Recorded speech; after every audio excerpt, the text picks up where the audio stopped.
মিথুন রাশি মিথুন লগ্ন জেমিনাই সাইনের জাতক জাতিকাদের ক্ষেত্রে স্যাটার্ন ডাইরেক্ট হওয়ার কারণে অর্থাৎ শনি মহারাজ গ্রহরাজ মার্গী হওয়ার কারণে আগত প্রায় 7-8 মাস অর্থাৎ 2026 সালের 27শে জুলাই পর্যন্ত সময় আপনাদের ক্ষেত্রে ঠিক কেমন অতিবাহিত হবে সে বিষয়ে এ প্রতিবেদনে আমরা বিস্তারিত আলোচনা করব। আর আলোচনাটি অত্যন্ত গুরুত্বপূর্ণ হতে চলেছে, তার কারণ প্রথমত শনি যখন মার্গী হচ্ছেন তখন কিন্তু আপনাদের রাশিধিপতি বুধ তিনি কিন্তু মার্গী আছেন। তবে শনি মহারাজ মার্গী হচ্ছেন বৃহস্পতির নক্ষত্র পূর্ব ভাদ্রপদ নক্ষত্রে। তারপর তিনি আরও দুবার নিজের নক্ষত্র পরিবর্তন করবেন। তিনি একটি সময় 20শে জানুয়ারি নিজের নক্ষত্র উত্তর ভাদ্রপদে এবং 17ই মে তিনি বুধের নক্ষত্র রেবতী নক্ষত্রেও গোচর করবেন।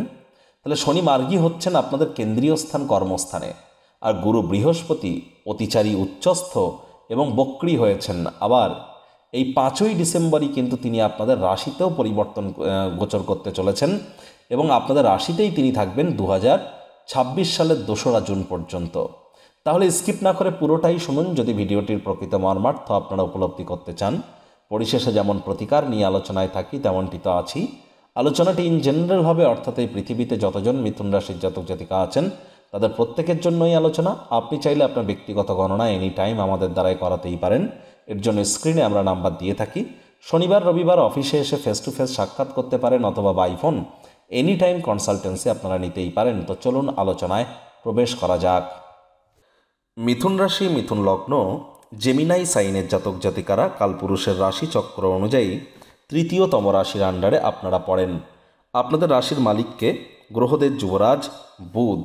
আর স্ক্রিনে আপনারা যে চার্টটি দেখতে পাচ্ছেন এটি কিন্তু মিথুন রাশির জাতক জাতিকাদের 2025 সালের 28শে নভেম্বরের পর আপনাদের গ্রহগত গোচরের ছক ঠিক এমনটি দেখাবে।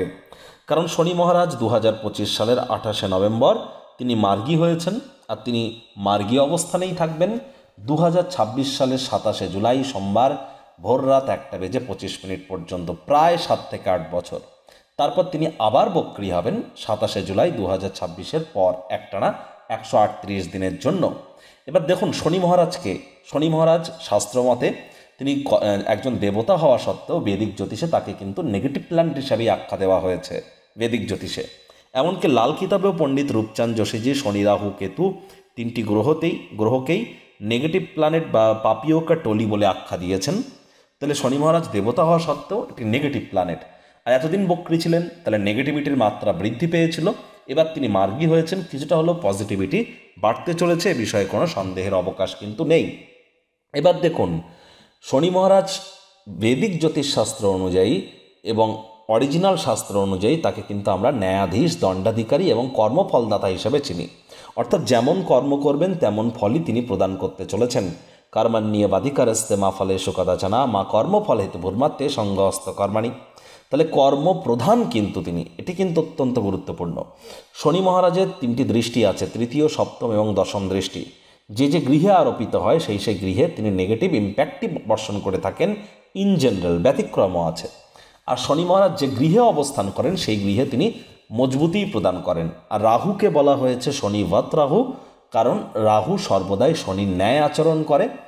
আর শনিকে বলা হয়েছে শনায়ে, অর্থাৎ তিনি অত্যন্ত ধীরে ফলাফল দিয়ে থাকেন। সূর্যদেবের পুত্র হওয়া সত্ত্বেও শনির সাথে সূর্যের সম্পর্ক কিন্তু মলিন নয়, সে বিষয়ে আমি যাব না, আমি ডাইরেক্ট আলোচনায় আসব। দেখুন প্রথমত শনি মহারাজ আপনাদের কর্মস্থানে মার্গী হচ্ছেন। দেখুন অনেক মিথুন রাশির জাতক জাতিকাদের ক্ষেত্রে বিগত 6, 7, 8 মাস আমরা কি পরিলক্ষিত করেছি। অনেক মিথুন রাশির জাতক জাতিকাদের হঠাৎ করে খরচ বেড়ে গিয়েছিল। অনেক মিথুন রাশির জাতক জাতিকাদের ঘুমের সমস্যা দেখা দিচ্ছিল। আপনাদের মধ্যে অনেকেই নিজের জন্য না হলেও অন্য কারোর জন্য পুলিশ প্রশাসন বা হসপিটালের চক্কর কেটেছেন। আপনাদের মধ্যে অনেকের বিদেশ যাত্রা স্বপ্ন হয়তো সাকার হয়েছে। আপনাদের মধ্যে অনেকেরই কর্মক্ষেত্রে আপনার প্রত্যাশামাফিক ফলাফল যেটা আপনি আশা করছিলেন সেটা হয়তো পেয়ে উঠছিলেন না, অথবা বিভিন্ন ধরনের কর্মক্ষেত্রে বাধা বিপত্তির সম্মুখীন হচ্ছিলেন। আপনার বিরুদ্ধে হয়তো কোনো চক্রান্ত ষড়যন্ত্র হচ্ছিল, অথবা আলসেমি ভাব হয়তো আপনাদের মধ্যে কাজ করছিল, অথবা আপনার সাথে আপনার মায়ের সম্পর্কের অবনতি হওয়া বা মায়ের শরীর স্বাস্থ্যের অবনতি হওয়া অথবা মায়ের কর্মের অবনতি হওয়া নতুন জমি বাড়ি গাড়ি এগুলি ক্রয়ে বাধাপ্রাপ্ত হওয়া, দাম্পত্য জীবনে কোলাহল বেড়ে যাওয়া, বিবাহে বাধা পাওয়া, দ্বিতীয় সন্তান গর্ভধারণের ক্ষেত্রে বাধা, অনেকের আইনি জটিলতায় ফেঁসে যাওয়া, অনেকের পার্টনারশিপ ক্রিয়াকলাপ বা বিজনেসের ক্ষেত্রে প্রত্যাশামাফিক ফলাফল প্রাপ্তি না করা, এমনকি আপনাদের মধ্যে অনেকেরই ভাগ্য কিন্তু প্রপার সঙ্গ দেয়নি।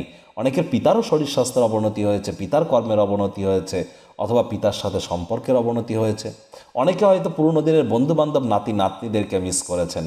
এবার কিন্তু এ সমস্ত ক্ষেত্র থেকে কিছুটা হলেও রিলিফ কিন্তু আপনারা প্রাপ্তি করতে চলেছেন। প্রথমত শনি মহারাজ কিন্তু আপনাদের ভাগ্যপতি, তিনি মার্গী হচ্ছেন। তাহলে ভাগ্যের মজবুতি আপনারা নিশ্চিন্তে পরিলক্ষিত করতে চলেছেন। যতই সেখানে রাহু থাক না কেন ভাগ্যস্থানে, রাহু হয়তো নিজের নক্ষত্র শতবিশা নক্ষত্রে গোচর করছে, তৎসত্ত্বেই বলা হয়েছে যে শনিবাত রাহু, রাহু সর্বদাই শনির ন্যায় আচরণ করে। আর ত্রিকোণপতি শনি কেন্দ্রীয় স্থানে রাজযোগের থেকে তো কোনো অংশেই কম নয়। তাহলে যোগ্য কর্মচারী হয়ে থাকলে প্রমোশন, পদোন্নতি, স্যালারি ইনক্রিমেন্ট আপনারা প্রাপ্তি করতে চলেছেন। আর এই সময় কিন্তু অবশ্যই ভাগ্য আপনাদের সঙ্গ দেবে। যে কর্ম করতে যা সময় লাগতো তা অর্ধেক সময়ের মধ্যেই সমাপ্ত হবে। তীর্থযাত্রা, তীর্থ ভ্রমণের সুযোগ আপনারা প্রাপ্তি করতে পারেন। এবার ধীরে ধীরে পিতার সাথে সম্পর্কের উন্নতি, পিতার স্বাস্থ্যের উন্নতি, পিতার কর্মের উন্নতি, নাতি নাতনিদের কাছ থেকে প্রাণ প্রাচুর্য, খুশির উৎসব আপনারা প্রাপ্তি করতে পারেন।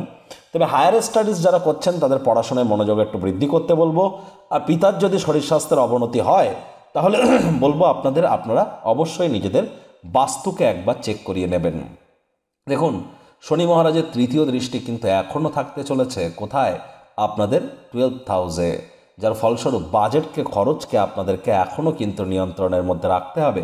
দেখুন, আমি যে আলোচনা এখন করছি এটা ধরে নিয়েছি আমি যে আপনাদের জন্মছক বা ন্যাটাল চার্টে শনি ভালো পজিশনে আছে। যাদের শনি খারাপ পজিশনে আছে, অর্থাৎ কারক ঘরে না বসে মারক ঘরে, এবং শনির দৃষ্টি হয়তো ভালো ঘরে নেই, এবং শনির উপরেও হয়তো কোনো নেগেটিভ প্ল্যানেটের দৃষ্টি আছে, বা জন্মছকে শনির ডিগ্রিগত বলাবল হয়তো সঠিক নেই, নক্ষত্র হয়তো সঠিক নেই, বর্তমান মহাদশা, অন্তর্দশা, প্রত্যন্তদশা সাপোর্ট হয়তো আপনাদের নেই, এমনটিও তো হতে পারে। আমি শুধু কিন্তু এটা ইন জেনারেল আলোচনা করছি। এবার আপনি বুঝবেন কী করে আপনার জন্মছকে শনি খারাপ পজিশনে আছে। দেখুন, শনি যাদের খারাপ ফলাফল দেয় তাদের কিন্তু তারা সময়ের কাজ সময়ে করে উঠতে পারে না, অথবা মাথার চুল অতিরিক্ত পড়ে যাচ্ছে, হেয়ার ফলের ইস্যু দেখা দিচ্ছে, অথবা আপনাদের স্কিন ড্রাই প্রকৃতির হয়ে যাচ্ছে, ত্বক শুষ্ক প্রকৃতির হয়ে যাচ্ছে, অথবা শরীরে প্রোটিনের ঘাটতি দেখা দিচ্ছে। এর মধ্যে কিছু না কিছু প্রবলেম দেখা দেয়। সবগুলোই নয়, কিন্তু এর মধ্যে একটি সমস্যা দেখা দিলেই বুঝতে হবে জন্মছকে শনি দুর্বল অবস্থানে আছে। আর ধূমপান, অতিরিক্ত ধূমপান, স্মোকিং, বা চোখের, ত্বকের বা দাঁতের সমস্যা যদি থাকে, এই চারটির মধ্যে যে কোনো একটি যদি থাকে, তাহলে বুঝতে হবে রাহুও আপনাদের নেগেটিভ ইম্প্যাক্ট দিচ্ছে। তাহলে ইমিডিয়েট আপনারা জ্যোতিষতাত্ত্বিক পরামর্শ গ্রহণ করুন। বাজেটকে নিয়ন্ত্রণের মধ্যে রাখুন। অপ্রয়োজনীয় খাতে অতিরিক্ত অর্থের অপচয় যেন করবেন না। ঘুমের সমস্যা দেখা দিলে ইমিডিয়েট চিকিৎসক বা নিকটবর্তী আপনার মেডিকেল অ্যাস্ট্রোলজারদের সহযোগিতা কিন্তু গ্রহণ করতেই পারেন।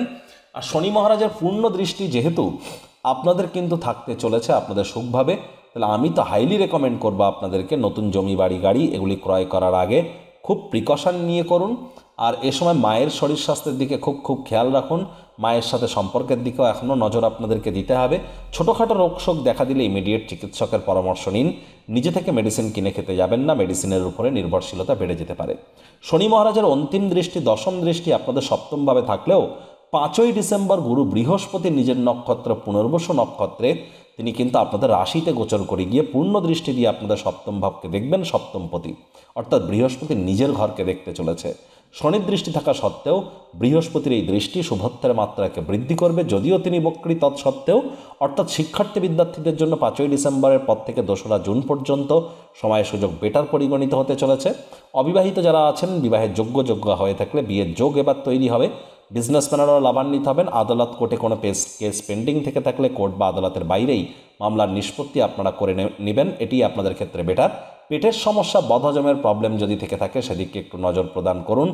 সন্তান সন্ততি, শিক্ষার ক্ষেত্র, পিতার ব্যাপার এবং নিজের শরীর স্বাস্থ্য, স্বামী স্ত্রী, আপনাদের দাম্পত্য জীবন, আপনাদের বিজনেসের ক্ষেত্র, এই সমস্ত জায়গাতে কিন্তু রেসপন্সিবিলিটি, দায়িত্ব মাত্রা অতিরিক্ত বৃদ্ধি পেতে চলেছে। দেখুন, যাদের ড্রাইভার নাম্বার 4, 7 অথবা 8, সংখ্যাতত্ত্ববিদ্যা বা নিউমারোলজি ওয়াইজ 4 মানে রাহু, 7 মানে কেতু, 8 মানে শনি, আপনি বুঝবেন কি করে আপনার driver number, conductor number, name number কত, অর্থাৎ জন্ম সংখ্যা, ভাগ্য সংখ্যা এবং নাম সংখ্যা। আপনি গুগলে যান, গুগলে গিয়ে সার্চ করুন driver conductor calculator, driver conductor calculator. এবার এখানে যে কোনো একটি ওয়েবসাইট ওপেন করুন, দেখবেন আপনার ডেট অফ বার্থ চাইবে। ডেট অফ বার্থ বসিয়ে আপনি চেক করে দেখুন আপনার ড্রাইভার কন্ডাক্টরের মধ্যে 4, 7 অথবা 8 আসছে না তো। আবার চেক করে দেখুন আপনার নেম নাম্বার ক্যালকুলেটর, অর্থাৎ নেম নিউমারোলজি ক্যালকুলেটর লিখে সার্চ করুন। নেম নিউমারোলজি ক্যালকুলেটর যে কোনো একটা ওয়েবসাইট ওপেন করে ফুল নাম বসিয়ে ক্যালকুলেট করে দেখুন এটিও 4, 7 বা 8 এর আন্ডারে আসছে না তো। তাহলে ইমিডিয়েট জ্যোতিষতাত্ত্বিক পরামর্শ আপনাদেরকে গ্রহণ করতে হবে, কারণ এবছরকে ধরে আগামী আরও যে তিনটি বছর এটি কিন্তু আপনাদের মিত্র গ্রহের বছর নয়। তাহলে অবশ্যই পরামর্শ নিন। প্রতিকার স্বরূপ আলোচনা করতে গিয়ে আপনাদের বলবো আপনারা অবশ্যই শনি মহারাজের বীজ মন্ত্র ওম প্রাং প্রিং প্রংসা শানিশ্চারায় নামা, এটি প্রত্যেক দিন সন্ধ্যাবেলা করে 108 বার করে জপ করুন, লাভান্বিত হবেন। শনি মহারাজ আপনাদের ভাগ্যপতি, ভাগ্যোদয় আপনাদের হবে। শনি দেখুন, শনির কিন্তু অ্যাকচুয়ালি কোনো প্রতিকার হয় না। ওই নীলা, পিতাম্বরী নীলা, তাবিজ কবচ, মাদুলি বা শিকড় বাকড় এসব পড়ে কোনো লাভ হবে না। কর্মফলদাতা না, কর্মাণ্যেবাধিকারস্ত আগেও আপনাদেরকে বলেছি, তাহলে কর্ম করবেন তবেই তো কর্মের ফল পাবেন। তবুও বলবো যে শনিবার করে সরিষার তেল বেগুন খাবেন না, শনিবার করে সরিষার তেল বেগুন লবণ লোহা কিনবেন না, শনিবার করে বেগুন পোড়া এ পোড়া তা পোড়া বারবিকিউ বিবিকিউ এসব যেন শনিবার করে করতে যাবেন না। শনিবার করে সাদা রঙের বস্ত্র পরিধান করবেন না। আর যারা বিশেষ করে লেবার সম্প্রদায়ের, শ্রমিক সম্প্রদায়ের বয়োজ্যেষ্ঠ ব্যক্তিবর্গ যারা, তাদের সাথে হৃদ্যতাপূর্ণ সম্পর্ক বজায় রাখার আপ্রাণ চেষ্টা আপনারা করুন। দেখবেন শনি আপনার ন্যাটাল চার্টে খারাপ পজিশনে থাকলেও বেটার ইম্প্যাক্ট আপনাদেরকে নিশ্চিতভাবে প্রদান করবেন। বৃহস্পতি যেহেতু অতিচারী উচ্চস্থ বক্রী হয়ে আপনাদের রাশিতে গোচর করতে চলেছেন, যারা দীক্ষা নেননি ইমিডিয়েট দীক্ষা নিন। এখন গুরু কিন্তু অতিচারী হয়েছে, তারাই প্রোটেক্টেড থাকবেন যারা দীক্ষিত। তো বন্ধুরা, প্রতিবেদনটি আপনাদের ঠিক কেমন লাগলো, আপনাদের সুচিন্তিত মতামত আশা করি আপনারা নিচের কমেন্ট বক্সে লিখে জানাবেন। ভালো লাগলে একটি লাইক করতে ভুলবেন না। এই আশা রেখে আমি আমার বাণীকে এখানেই বিরাম প্রদান করলাম।